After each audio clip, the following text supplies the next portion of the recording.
siyaasadda galmudug waxaad ogtihiin galmudug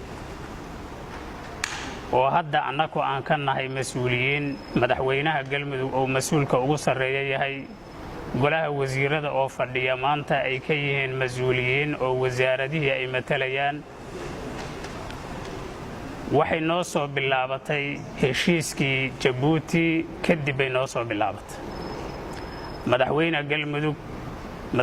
galmudug mudane Axmed Ducaale Geelle Xaaf wuxuu madaxweyne nuugu yahay heshiiskii Jabuuti kadib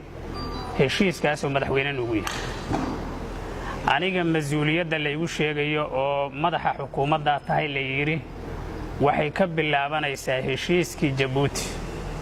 oo lagu saxiixay madaxweynaha Soomaaliya mudane Maxamed Cabdullaahi Farmaajo iyo ra'iisul wasaare Khayre hortooda lagu saxiixay mas'uuliyadda mudane Axmed Ducaale Geelle Xaaf iyo aniga mas'uuliyadayda waxay ka bilaabanaysay heshiiskii Jabuuti heshiiskii waxaa lagu fuliyay qodobadii lagu heshiiyay dhammaantood waxaa la dhihi karaa waa la soo afjaray waa la soo gabangabeeyey waxaa la mideeyey calankii labada meelood ka kala jiray hal calan baa lagu heshiiyey waxaa lagu heshiiyey hal magac laba magac aan kala lahayn markaasaan hal magac yeelannay laba madaxweynaha kala jirtay hal madaxweynaan yeelannay laba dastuuraa kala jirtay hal dastuuraan yeelannay laba baarlamaanaa kala jirtay hal baarlamaanaan yeelannay laba ciidanaa kala jirtay hal ciidanaan yeelannay laba golo wasiiraa kala jirtay hal golo wasiiraan yeelannay waxaa ugu dambeeyey in ciidankii la mideeyo ciidankii galmudug maanta la isku dhaahan yahay saasna lagu soo gabangabeeyey heshiiskii waxaan uga mahadnaqaynaa ilaahay subxaanahu wa tacaala waxa aan ku dhaqmaynaana waxa weeye dastuurkii nooga soo bilowday isku dhafka maamulka galmudug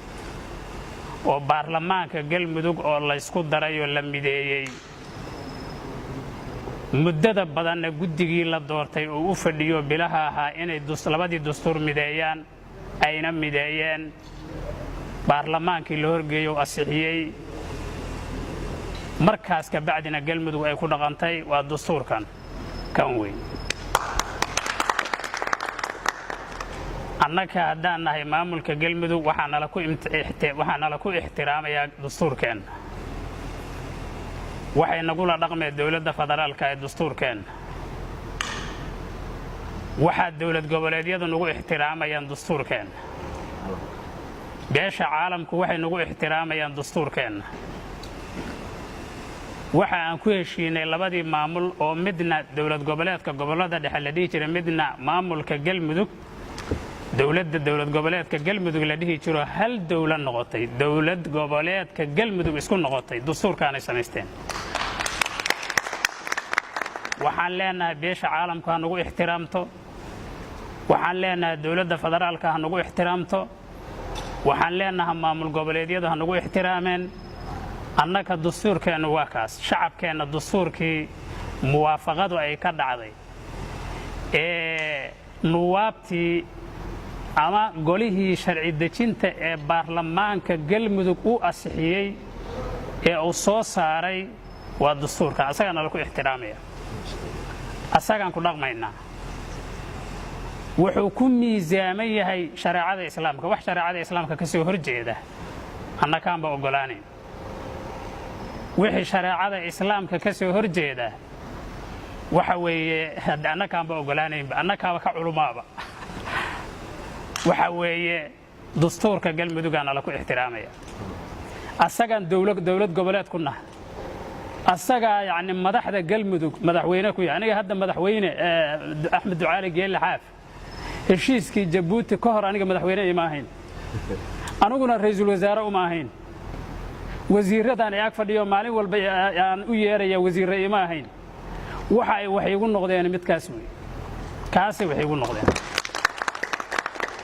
kaasaan wada ixtiraamayna annaka dhan dhexdeena asagaan isku ixtiraamayna asaga dawladda goboleedyada nagu ixtiraamayaan dawladda federaalka asaga nagu ixtiraamaysa beesha caalamkuna asaga nagu ixtiraamaysa waxaan leenahay siyaasadeennu kaasay ku dhanta midkaasay ku dhanta wabillahi tawfiiq wassalaamu calaykum warahmatullahi